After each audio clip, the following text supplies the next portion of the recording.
En novembre 2025, l'astrophysicien le plus controversé de Harvard publiait une théorie qui ébranlait la communauté scientifique.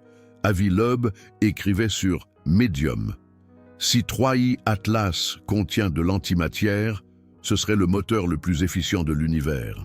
Ce n'est pas une figure de style. Il affirmait qu'un objet interstellaire détecté le 1er juillet 2025 pourrait être littéralement la technologie de propulsion la plus avancée jamais conçue. Un moteur qui convertirait 100% de sa masse en énergie pure, chose que les physiciens considèrent théoriquement possible, mais technologiquement impossible pour l'humanité actuelle. Ce n'est pas la première fois que Loeb défie le consensus scientifique. En 2017, quand Oumuamua traversa notre système solaire, il fut le premier à suggérer publiquement que ce pourrait être de la technologie extraterrestre. La communauté astronomique le tourna en dérision. On disait qu'il était sensationnaliste, qu'il cherchait à faire le buzz. Mais Loeb publia les calculs. Oumuamua accélérait sans émettre de gaz visible. Il avait une forme allongée, avec une proportion de 10:1, mesurant approximativement 400 mètres de long, pour 40 mètres de large. Il réfléchissait la lumière d'une manière incompatible avec les objets naturels. Le télescope spatial Spitzer tenta de le détecter en infrarouge et échoua, ce qui impliquait que l'objet était extrêmement petit ou hautement réflectif. Aucune de ces options ne correspondait à un astéroïde ou une comète conventionnelle. La NASA n'a jamais expliqué de manière satisfaisante ces anomalies. Oumuamua accélérait à 0,00005 mètres par seconde carrée. En s'éloignant du Soleil, une accélération minuscule mais mesurable et sans cause apparente. 2 ans plus tard, en 2019, arriva 2i Borisov, le deuxième objet interstellaire confirmé, et il se comporta exactement comme une comète normale. 90% d'eau, 10% de dioxyde de carbone, queue pointant à l'opposé du Soleil, rotation cohérente avec un noyau irrégulier, taux de sublimation concordant avec l'accélération observée. Borisov était ce que Oumuamua aurait dû être s'il était naturel. Sa normalité rendit Oumuamua encore plus anomale par contraste.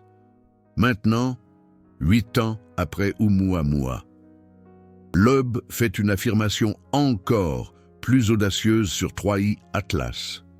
Et cette fois, il a plus de données, beaucoup plus de données. L'objet fut découvert par le système Atlas à Rio Hurtado, au Chili, le 1er juillet 2025, initialement catalogué comme comète, avec la désignation C2025N1, mais les observations subséquentes révélèrent des caractéristiques qui ne correspondent à aucune comète connue. Le télescope spatial James Webb l'observa le 6 août 2025 en utilisant son spectrographe infrarouge proche, l'instrument NIRSPEC.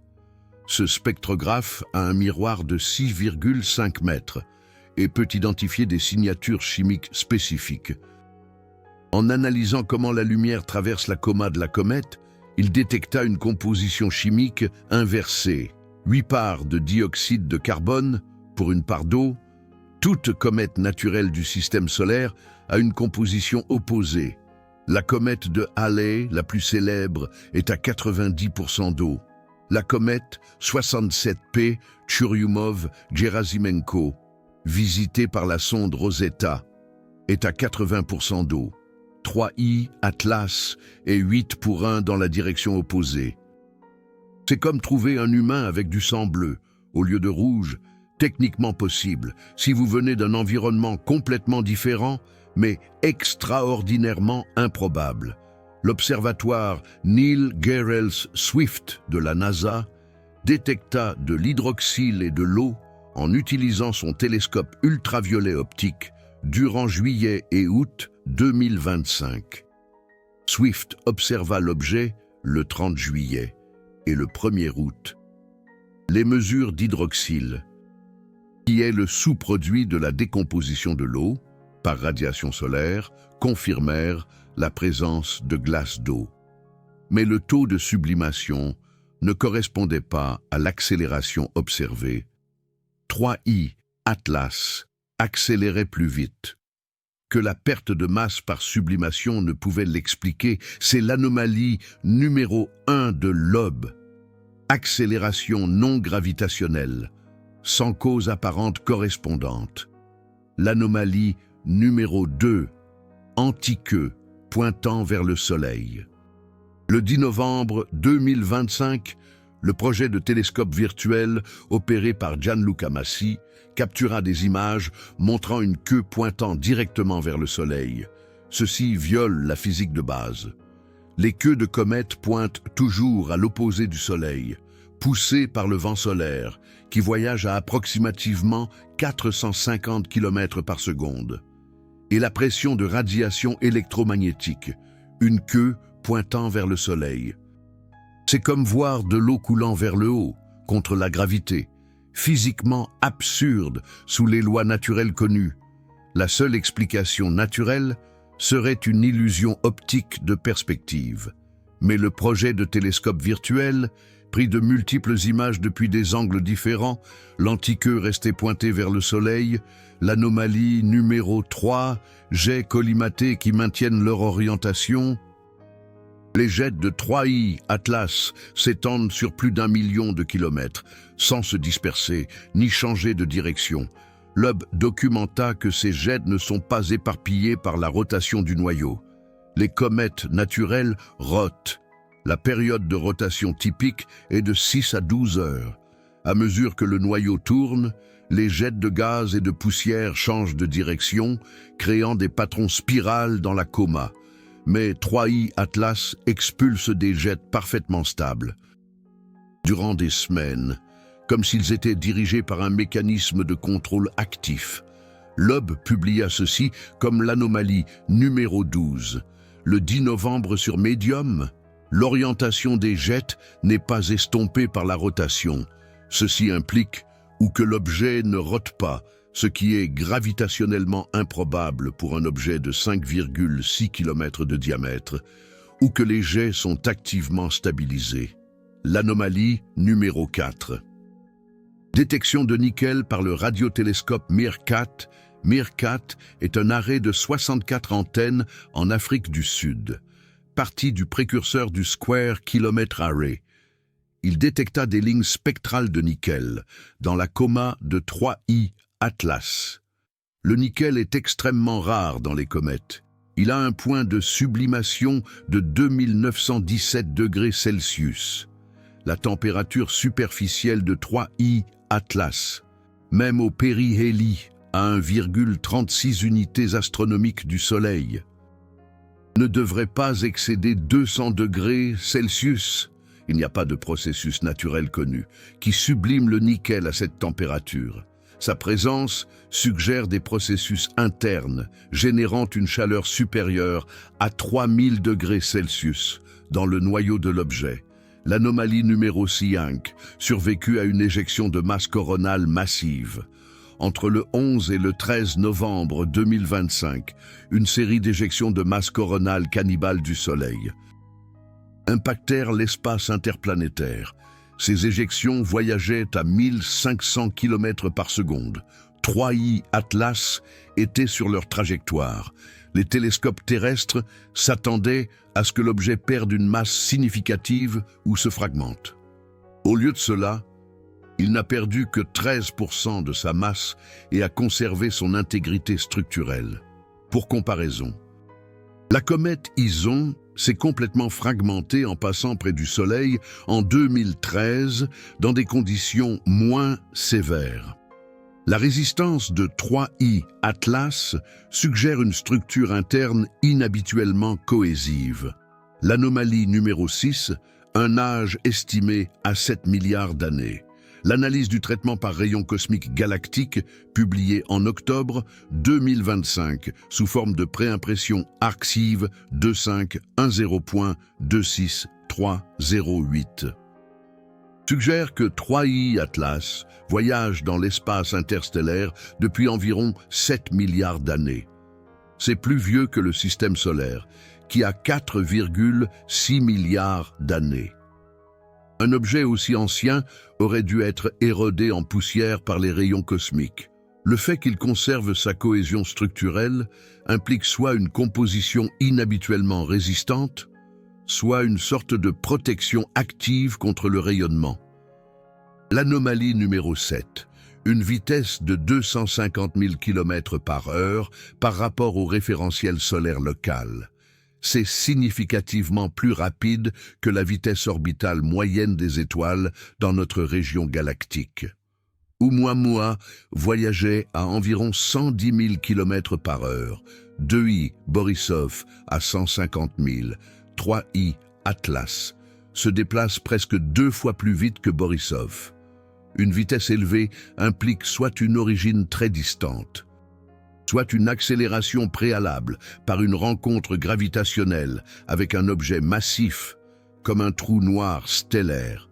L'anomalie numéro 8, une trajectoire hyperbolique avec une excentricité orbitale supérieure à 1, spécifiquement une excentricité d'environ 3,2, cela confirme une origine extrasolaire, mais la trajectoire ne pointe vers aucune étoile connue dans un rayon de 100 années-lumière.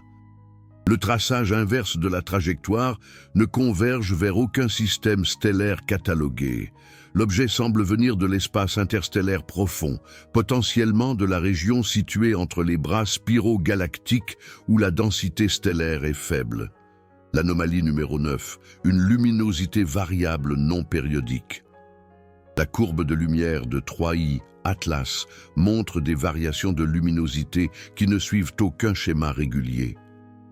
Les comètes normales montrent une variation périodique due à la rotation d'un noyau irrégulier. Mais les variations de 3I Atlas sont apparemment aléatoires. Cela pourrait indiquer des éjections de matière asymétriques ou des changements d'orientation non liés à une rotation simple. L'anomalie numéro 10, l'absence de fragmentation malgré un stress thermique élevé. 3I Atlas a passé son périhélie le 22 octobre 2025 à 1,36 unités astronomiques du Soleil. À cette distance, le flux thermique solaire est intense. Les comètes interstellaires, en particulier celles dont la composition est riche en dioxyde de carbone, ont tendance à se fragmenter en raison d'une sublimation violente. Mais 3I Atlas a conservé une intégrité structurelle complète sans aucun signe de fragmentation. L'anomalie numéro 11, un rapport poussière à gaz inhabituellement faible. Les mesures spectrométriques indiquent que 3I Atlas expulse beaucoup moins de poussière que prévu pour son taux de dégazage. La plupart des comètes ont un rapport poussière-gaz d'environ 1 pour 1. 3I Atlas a un rapport inférieur à 0,1. Cela suggère soit une composition avec très peu de matière particulière, soit un mécanisme qui retient la poussière tout en permettant l'échappement du gaz. Et l'anomalie numéro 12, déjà mentionnée, l'orientation des jets stables sans estompement par rotation. 12 anomalies, individuellement, chacune pourrait avoir une explication naturelle alambiquée. Collectivement, elles sont statistiquement impossibles pour un objet formé par des processus naturels conventionnels. Et c'est là qu'intervient la théorie de l'antimatière de l'aube. Loub a raisonné, quel type d'objet pourrait expliquer toutes ces anomalies simultanément? Accélération sans perte de masse correspondante. Queue pointant vers le Soleil. Jets stables non affectés par la rotation. Émission de chaleur inexplicable. Composition chimique inversée. Résistance extrême à la fragmentation. Vitesse anormale. Âge extrême avec cohésion structurelle. La réponse, un objet fait d'antimatière ou qui utilise l'antimatière comme système de propulsion. L'antimatière est la substance la plus énergétiquement dense de l'univers connu. Elle a été prédite par le physicien Paul Dirac en 1928 et détectée expérimentalement par Carl Anderson en 1932 lorsqu'il a découvert le positron, l'antiparticule de l'électron. Lorsqu'un gramme d'antimatière entre en contact avec un gramme de matière ordinaire, les deux s'annihilent complètement. 100% de la masse est convertie en énergie pure selon l'équation d'Einstein, E égale à mc carré. Un gramme d'antimatière libérerait 1,8 par 10 élevé à 14 joules d'énergie. Pour le contexte, c'est 11 ordres de grandeur de plus d'énergie qu'un gramme de carburant de fusée chimique. C'est 100 fois plus dense énergétiquement que la fusion nucléaire. La bombe atomique d'Hiroshima a libéré environ 6,3 par 10 élevé à 13 joules. Un seul gramme d'antimatière s'annihilant avec de la matière libérerait presque 3 fois cette énergie. La NASA a publié des études sur la propulsion par antimatière. Le docteur Mike Lapointe du Marshall Space Flight Center a calculé plusieurs conceptions théoriques. La conception la plus conservatrice, appelée réacteur thermique à noyau solide, utiliserait des antiprotons pour chauffer de l'hydrogène liquide qui serait ensuite expulsé par une tuyère. Cette conception pourrait atteindre une impulsion spécifique de 1000 secondes, comparée à 450 secondes pour les meilleurs moteurs chimiques. Une conception plus avancée, appelée moteur d'annihilation de faisceau, dirigerait le jet de particules produit par l'annihilation directement comme poussée. Cette conception pourrait atteindre 40% de la vitesse de la lumière. À 40% de la vitesse de la lumière. Un voyage vers Pluton qui a pris 9 ans et demi à la sonde New Horizons pourrait être achevé en 3 semaines et demie.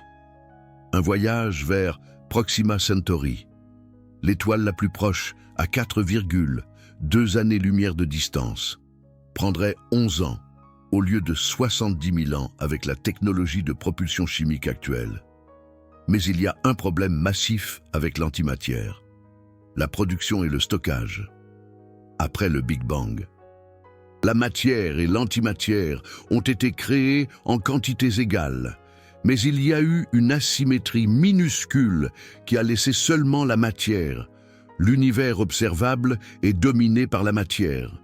Les télescopes à rayons gamma comme Fermi ont cartographié tout le ciel sans trouver de concentration significative d'antimatière naturelle. Le CERN produit environ 10 nanogrammes d'antiprotons par an. Produire un gramme nécessiterait 100 millions d'années au rythme actuel et 4 millions de dollars en énergie électrique. Stocker l'antimatière est également un défi. Elle doit être confinée avec des champs électromagnétiques dans un vide parfait. En 2016, le CERN a maintenu des atomes d'antihydrogène pendant 16 minutes. C'est le record humain, 16 minutes avec quelques atomes. Stocker des grammes pendant des années nécessiterait une technologie que l'humanité ne possède pas. Alors, si 3I Atlas était un objet d'antimatière naturelle, ce serait la concentration la plus grande jamais détectée dans l'univers. Une anomalie cosmologique qui défie tout ce que nous savons sur l'asymétrie matière-antimatière post-Big Bang. Si c'était un objet qui utilise l'antimatière comme propulsion, il représenterait une capacité technologique des millions d'années plus avancée que l'humanité. Le physicien théorique Michio Kaku, qui a popularisé l'échelle de Kardashev, classe les civilisations par leur capacité énergétique. Une civilisation de type 1 peut exploiter toute l'énergie disponible sur sa planète, environ 10 puissance 17 watts. Une civilisation de type 2 peut exploiter toute l'énergie de son étoile hôte, environ 10 puissance 27 watts. Une civilisation de type 3 peut exploiter l'énergie de toute sa galaxie, environ 10 puissance 37 watts. L'humanité est actuellement de type 0,7 sur cette échelle. Nous consommons environ 2 fois 10 puissance 13 watts. Nous ne pouvons même pas exploiter complètement l'énergie de la Terre. Selon les projections de Kaku, nous pourrions atteindre le type 1 dans 100 à 300 ans si nous continuons un progrès technologique exponentiel. Atteindre le type 2 nécessiterait des milliers d'années. Une civilisation capable de produire, stocker et manipuler de l'antimatière à l'échelle de kilomètres serait solidement de type 2. Elle aurait besoin d'exploiter l'énergie stellaire complète pour produire des quantités significatives d'antimatière. Elle aurait besoin d'une technologie de confinement électromagnétique des millions de fois plus avancée que nos meilleures expériences. Et elle aurait besoin de raisons pour construire un tel moteur. Des raisons que nous ne pouvons probablement pas imaginer avec notre perspective de civilisation de type 0,7. Et voici la partie cruciale de la théorie de Loeb. Si 3i Atlas était fait d'antimatière ou utilisait un moteur à antimatière, il ne voyagerait pas silencieusement dans l'espace. Il traverserait le vent solaire. Le vent solaire consiste en protons, électrons, particules alpha. Matière ordinaire qui s'écoule du Soleil à 450 km par seconde avec une densité d'environ 5 particules par centimètre cube à la distance de la Terre. Lorsque ces particules frappent l'antimatière, elles s'annihilent. L'annihilation matière-antimatière produit des rayons gamma caractéristiques avec une énergie spécifique. 511 kV pour l'annihilation électron-positron. 1876 mégaélectronvolts pour l'annihilation proton-antiproton. Ces rayons gamma seraient détectables. Le télescope spatial à rayons gamma Fermi est en service depuis 2008. Il possède un détecteur de grande surface qui couvre 20% du ciel à tout moment et scrute tout le ciel toutes les 3 heures. Il peut détecter des rayons gamma de 20 mégaélectronvolts à plus de 300 gigaélectronvolts. Si 3i Atlas était fait d'antimatière, Fermi devrait détecter un signal brillant de rayons gamma. Un signal qui s'intensifierait à mesure que l'objet se rapproche du Soleil et traverse un vent solaire plus dense. Mais Fermi n'a signalé aucune détection publiquement. Silence absolu dans le spectre des rayons gamma. Loeb a reconnu cela explicitement dans son article de Medium, publié le 3 novembre 2025. Il a écrit « Si 3i Atlas contient de l'antimatière, les données du télescope Fermi devraient le montrer clairement. Le fait qu'il n'y ait aucune détection publique soulève 3 possibilités que nous devons considérer sérieusement. Possibilité 1, 3i Atlas n'est pas de l'antimatière. C'est un objet naturel, extrêmement rare, avec de multiples anomalies qui, bien qu'improbables, sont toutes coïncidentes. C'est la position officielle de la NASA, émise en octobre 2025, qui a déclaré « 3i Atlas se comporte comme une comète naturelle dans toutes les formes observables et il n'y a pas de données crédibles indiquant une composition artificielle ou exotique. » Possibilité 2. 3i Atlas contient ou utilise de l'antimatière, mais est entouré d'une sorte de champ de confinement ou d'enveloppe qui empêche ou minimise les annihilations avec la matière du milieu interstellaire. Cela nécessiterait une technologie capable de confiner l'antimatière en utilisant des champs électromagnétiques à l'échelle de kilomètres. Des champs avec une intensité suffisante pour dévier les protons du vent solaire avant qu'ils n'atteignent la surface d'antimatière. L'humanité ne peut pas faire cela même avec quelques atomes pendant des minutes. Maintenir un champ de confinement sur un objet de 5,6 km de diamètre pendant des années de voyage interstellaire nécessiterait une source d'énergie de l'ordre de réacteurs à fusion ou à fission fonctionnant continuellement, ce qui, paradoxalement, nécessiterait encore plus de technologies avancées. Possibilité 3. Fermi a bel et bien détecté des rayons gamma de 3i Atlas, mais les données sont classifiées pour des raisons de sécurité nationale ou pour prévenir la panique publique. C'est la théorie qui génère le plus de controverses et que Loeb a promue publiquement.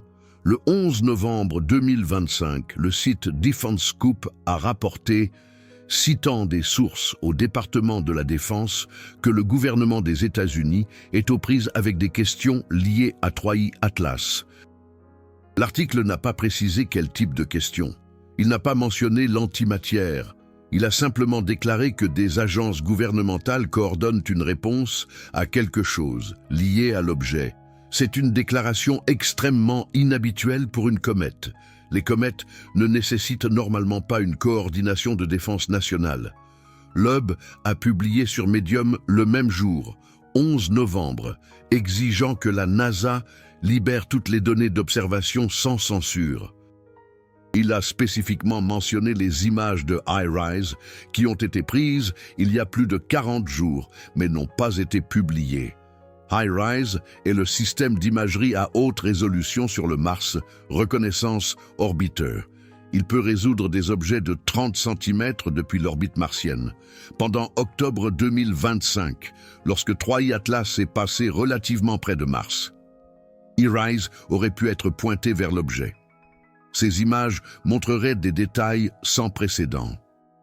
Forme exacte, caractéristiques superficielles, possibles structures artificielles, cratères qui indiqueraient l'âge, variations d'albédo qui indiqueraient la composition. Nous pourrions littéralement voir s'il a une apparence naturelle ou artificielle. La NASA a publié des images IRIS de toutes sortes d'objets, astéroïdes comme Deimos et Phobos en détail submétrique, débris spatiaux humains comme des étages de fusées écrasés sur Mars, même des dunes de sable individuelles. Mais passe de 3I Atlas, le silence est au minimum curieux. Pendant ce temps, Hubble a achevé une spectroscopie ultraviolette de 3I Atlas en novembre 2025, en utilisant son spectrographe des origines cosmiques. Ces résultats n'ont pas non plus été publiés. La spectroscopie ultraviolette peut détecter des composés organiques spécifiques, des glaces d'eau, de l'ammoniac, du méthane, du dioxyde de carbone, du méthanol, du formaldéhyde. Des minéraux comme les silicates et les oxydes métalliques. Cela pourrait confirmer ou réfuter définitivement la composition anormale détectée par James Webb. Cela pourrait détecter des molécules organiques complexes qui indiqueraient des processus biologiques, ou cela pourrait détecter des raies spectrales qui ne correspondent à aucun composé connu. L'Agence spatiale européenne a 2 vaisseaux observant 3I Atlas en ce moment. JUICE. La sonde Jupiter Icy Moons Explorer, en route vers Jupiter, l'a observé entre le 2 et le 25 novembre 2025 en utilisant ses caméras de navigation et son spectromètre infrarouge. Mars Express et ExoMars Trace Gas Orbiter l'ont observé en octobre 2025 depuis l'orbite martienne, en utilisant une spectrométrie à haute résolution capable de détecter du méthane, de la vapeur d'eau et d'autres molécules organiques à des concentrations de parties par billion. L'ESA n'a non plus publié aucun résultat de ces observations. 227 observatoires traquent 3I Atlas, coordonnés par le réseau international d'alerte aux astéroïdes. C'est une coordination sans précédent pour une comète. Normalement, les comètes sont surveillées par une poignée de télescopes amateurs et quelques professionnels. Même 2I Borisov, le deuxième objet interstellaire confirmé, a été observé par environ 50 télescopes à son pic d'intérêt. 227 observatoires impliquent une mobilisation institutionnelle massive. Cela implique que des astronomes professionnels dans le monde entier considèrent que cet objet mérite une attention extraordinaire. Cela implique qu'il y a une préoccupation sérieuse, bien que non publiquement articulée, sur la nature de l'objet. Le 19 décembre 2025, 3I Atlas atteindra son approche la plus proche de la Terre à 270 millions de kilomètres, soit 1,8 unités astronomiques. C'est presque 2 fois la distance entre la Terre et le Soleil. Cela ne représente aucun danger d'impact. Mais ce sera la meilleure opportunité d'observation détaillée avec des télescopes terrestres, avant que l'objet ne quitte le système solaire intérieur et ne devienne trop faible pour une spectroscopie à haute résolution. à moins qu'il ne sorte pas le 16 mars 2026. 3i Atlas passera à 0,36 unités astronomiques de Jupiter. L'immense gravité de Jupiter pourrait altérer significativement sa trajectoire. Dans le scénario le plus probable, il accélérera légèrement grâce à une assistance gravitationnelle et continuera sur une trajectoire hyperbolique. Mais il y a 12% de probabilité que Jupiter le capture sur une orbite elliptique autour du Soleil. 3i Atlas deviendrait un résident permanent, accessible pour des missions d'études directes pendant des décennies. Et si cela s'avérait être de la technologie, si c'était un moteur à antimatière, si c'était un vaisseau d'une civilisation de type 2, alors nous aurions des années, des décennies, potentiellement des siècles pour l'étudier, pour le déchiffrer, pour apprendre ses secrets, ou peut-être pour découvrir qu'il ne faisait pas que passer, peut-être pour découvrir que Jupiter est sa destination, qu'une civilisation capable de construire un moteur à antimatière est aussi capable de calculs gravitationnels précis, que le survol rapproché de Jupiter n'est pas une coïncidence, mais une navigation délibérée, qu'ils utilisent la gravité de la planète la plus massive de notre système solaire pour exactement ce que nos sondes font. Une assistance gravitationnelle, un freinage pour une capture orbitale.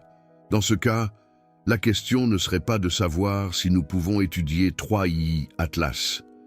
La question serait, pourquoi veut-il rester ici?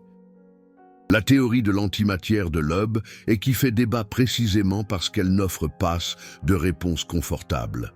S'il a raison, si 3i Atlas utilise de l'antimatière, alors nous regardons une technologie que nous ne devrions pas pouvoir voir.